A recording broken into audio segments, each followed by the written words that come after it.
To put it simply, DC and Warner Brothers continues to gun themselves down with the introduction of Blue Beetle, a spicy Latino superhero meant to essentially be Warner Brothers' answer to a contrived version of Spider-Man if Peter Parker was pre-law, poor, Latino, and Latino. Why, yes, I did say Latino twice. Because if this movie does anything better than proving why a terrorist's first choice of vehicle is the Toyota Tacoma, then it's a 101 on how to completely obliterate plot and character development for the sake of representation. Blue Beetle opens with a shot we've seen about a zillion times before. Some shadowy megacorp mining for something precious out in the middle of nowhere. In this case, it's one of those skin-surfing beetles from The Mummy.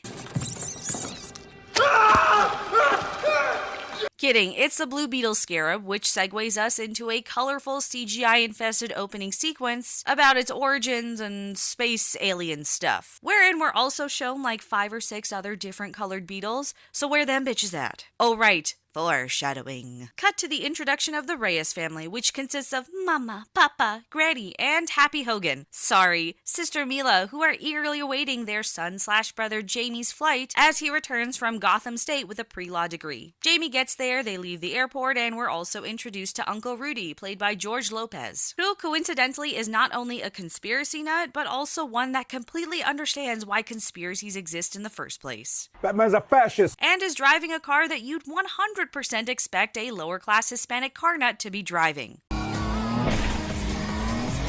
The family goes for tacos, and it's here that expressionless Happy reveals that due to Cord Industries, not only will the Reyes family be losing their home, but also their auto business. In a conversation later that evening with his sister, where she not so subtly points out to white upper-class privilege being the reason why her people are where they are, despite 2 minutes earlier stating that she didn't want to go to college to try and break out of that same oppression, Jamie is like, yeah, I'm gonna be the next Antonio Banderas and get y'all out of poverty. What? Jamie ends up getting both of them a job as cleaners for, coincidentally, none other than Victoria Cord, played by Susan Sarandon, who not only owns Cord Industries, but also the home that they were hired to clean. Enamored by the appearance of such weapon tech royalty, Jamie shouts hello while Cord is very clearly engaged in a phone call. And Jamie's sister is like, oh, she ignored us because we're Hispanics, bro. Sister Happy decides she wants to take a luxurious shit inside this $1 million mansion while on the job, and Jamie overhears a conversation between Victoria and her niece Jennifer, a young Brazilian entrepreneur who's been galloping about doing charity events on the Cord dime and is unhappy about hearing that Cord Industries is now back in the weapons manufacturing game. All of which is tied to the discovery of this magical blue scarab, which Victoria plans to show off to investors in the coming days. Victoria threatens Jennifer, in my opinion kind of rightfully so, because this niece seems to legit have nothing to do with the day-to-day operations of this company, and her only tie is that her father disappeared and Cord Industries wasn't left to her because sexism? Okay. What do you want me to do with this information? Jamie sees the tension and steps in, which promptly gets him and his sister fired. And outside the residence, Jenny is like, let me hook you up with a job, and gives this absolute random that she hasn't known for more than 3 minutes her number. But hey, Sholo is kind of cute, so I guess I get it. Fast forward a bit to a nice conversation with Pops about finding the purpose in life, and the next day the Reyes family drives Jamie to Cord Industry for Jenny's job offer. They root him on with some cringe, some white people are ignorant for ignoring names bit, and Jenny steals a scarab from Cord for reasons. And despite being in the midst of a lockdown run by the most incompetent security detail known to man, Jamie leaves the building with a burger box containing the scarab. The next bit of him fusing to the scarab was spoiled by literally every trailer for this film. Some Hispanicness to vibe, tons of CGI and exploring, plus jokes we've seen across all 3 Iron Man movies, all narrated by the alien suit. I repeat, alien suit. Remember that, because this suit ends up just becoming Friday from Iron Man. After all that happens, Jamie ends up naked at home and decides he wants to go figure out what the fuck is going on, and thinks, hey, let me go to the weapons manufacturing office in the dead of night and see if Jennifer is there, despite being a massive security lockdown just earlier that day. Are you stupid or something? I'm as stupid as a stupid does. But hey, as low IQ as that sounds, lo and behold, Jenny's stick ass is there, lurking around some cars. And the pair speed off while getting shot by the conveniently efficient security detail. Since Jamie stole his uncle's Tacoma for all this and it got effectively fucked up, I'd like to point out that around here is the only part of the film I laughed, and that's because I also baby the shit out of my own Tacoma, as is evident by the fact that I have more pictures of Big Red than my own husband on my phone.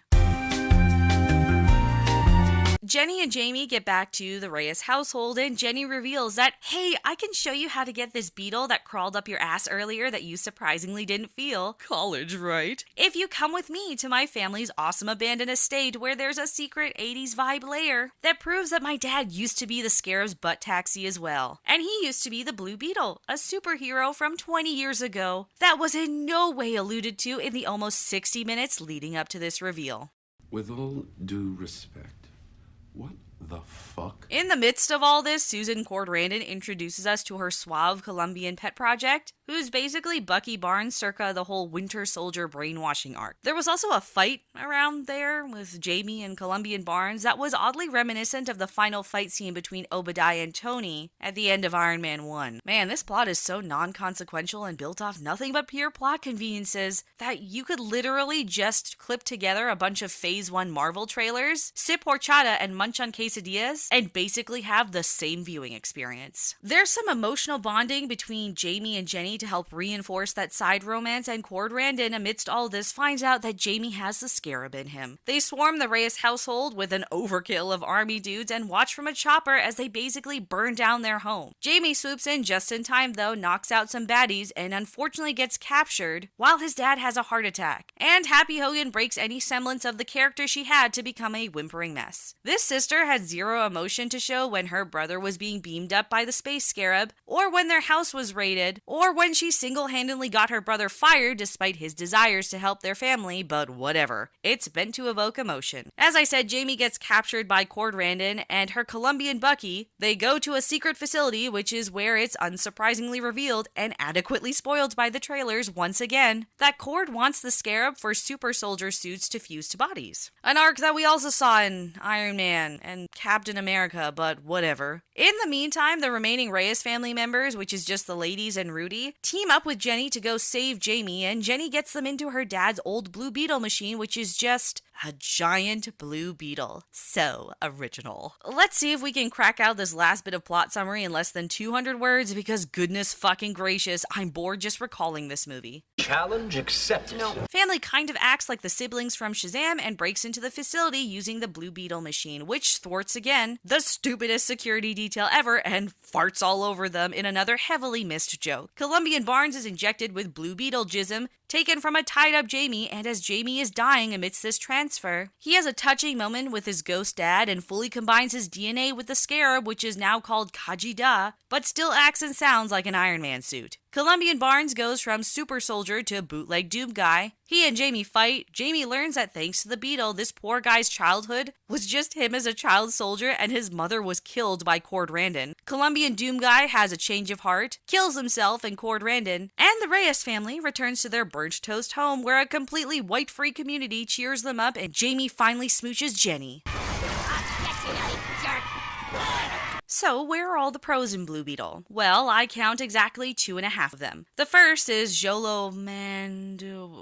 Cholo Sholo, because this kid oozes charisma, as is seen in every pre-strike interview he did. And despite some instances of overacting, I enjoyed seeing him make his debut on the big screen. Even though his character is basically a copy and paste of several others, he brings his own charm to it. Second, the Tacoma jokes. Again, us Tacoma folks know. And the half point goes to the surprising amount of pro-family messaging, which Hollywood has been pretty methodical in undoing over the last 10 years or so, most notably. Jamie's family, while overbearing, is a support system and gives purpose to Jamie's existence. They love together, they grieve together, and they celebrate all life has to offer together, without animosity or ill will. Jamie's father is portrayed as an actual father, giving his son a strong, dependable role model that helps him understand what is truly important in life. But Vex, you said this was half a point, why not a full one? The family dynamic is extremely haphazard. They're kinda introduced as what the siblings are in Shazam, but then it devolved just into a bunch of shticks, most significantly the grandma being an insurrectionist. and then are relegated to plot conveniences to keep the film moving forward. It would have been far more beneficial for the writers to either make the Reyes family somewhat antagonistic, to push Jamie's arc along, of which there really isn't any, or to focus less on a villain and more on Jamie growing into the role of Blue Beetle, with his family supporting him the best they can. It's this haphazardness that ultimately not only muddles the pro-family messaging, but heavily mutes the impact of what were supposed to be far more emotional moments, like when Jamie's dad had the heart attack or Jamie meets his father's ghost. This idea that every superhero film needs to have a clearly defined antagonist further destroys the family unity the writers clearly wanted to highlight, and it would have been equally beneficial for the sake of those of us that are sick of the same old origin stories, jokes, and special effects fights to focus more on a story without heavily involved villains. The biggest thing that blows Blue Beetle and has a large effect on the pro-family undertones is the sacrifice of absolutely everything for the sake of injecting Latino culture. Aside from legitimately making what most of the PC crowd would consider racist stereotypes, only getting cleaning jobs, 7 people crammed into a tiny bungalow, cringy, overtuned cards, and even child militia origins, Blue Beetle makes a lot of references that would have given this movie a lot more mass appeal. Blue Beetle makes a lot of references that most audiences wouldn't get and diminishes its mass audience appeal. The Spanish could have been foregone, as let's face it, the majority of audiences going to a cinema can forego subtitles for dialogue that isn't necessary. There's also a reoccurring Mexican soap opera reference that was meant to be funny, but again, just kind of makes you tilt your head because the humor that is there is so niche that nobody gets it. It oddly makes it clear that as long as you're not white, you understand the importance of family. Jenny's own relationship with her white aunt is indicative of that, as the pair even make note of how the other doesn't understand family. Even at the end, when the neighborhood comes to the comfort of the Reyes family, there's not a single white person in sight, making it also seem that if you're not white, then you don't experience poverty. Even at the end, when the neighborhood comes to the comfort of the Reyes family, there's not a single white person in sight. The whole injection of superficial representation was disappointing, as there has been media in the past that's managed to expose audiences to Latin culture in ways that are truly organic and create mass appeal. The best examples that come to mind are Breaking Bad and its prequel series Better Call Saul, both of which took place in Albuquerque and New Mexico and were clear to let viewers know that Latin culture is not only a backbone, but one that is finely woven into every aspect of those respective communities. It was also done in ways that don't diminish the importance nor make you feel as though you're watching a deceitful race lecture. The injection here in Blue Beetle is so subtle that the average moviegoer won't notice it, but those of us that are hardwired to notice this kind of stuff will pick up on it pretty easily. Characters are equally sacrificed in this almost narcissistic desire for representation. Jamie's not relatable, like at all, despite some of the obvious hardships that we see him go through and are alluded to. He has no oomph that makes you believe that he's meant to be a hero, let alone one that we should root for or even give two shits about. His family is developed enough to be weak comedic relief, like how we randomly find out that Granny was a Mexican insurrectionist, and despite barely being able to bend down to plant a cactus, she can lift, handle, and fire what looks to be a 10 to 15 kilogram machine gun. The villain is not in any way villainous. The whole point of Susan Sarandon's character is that she's rich, white, and a corporate woman who does whatever she wants regardless of who it affects. No reasoning, no lust for power or glory or money. Her sidekick is just brainwashed and becomes so easily unbrainwashed in the final scenes of the film that you genuinely wonder what the fucking point of his existence was if it were that easy to deprogram him. It was all reminiscent of that cringe America Ferrera speech in Barbie, by the way. Jenny is neither likable nor particularly interesting as a love interest. Her lackluster upbringing just kind of makes her seem like she's sad for the sake of the plot and not much else. And her relationship with Jamie is so forced, as they really only get to know each other for about 3 minutes on screen. She also seems to be like 30, which is kind of odd when you realize that Jamie is like freshly 22.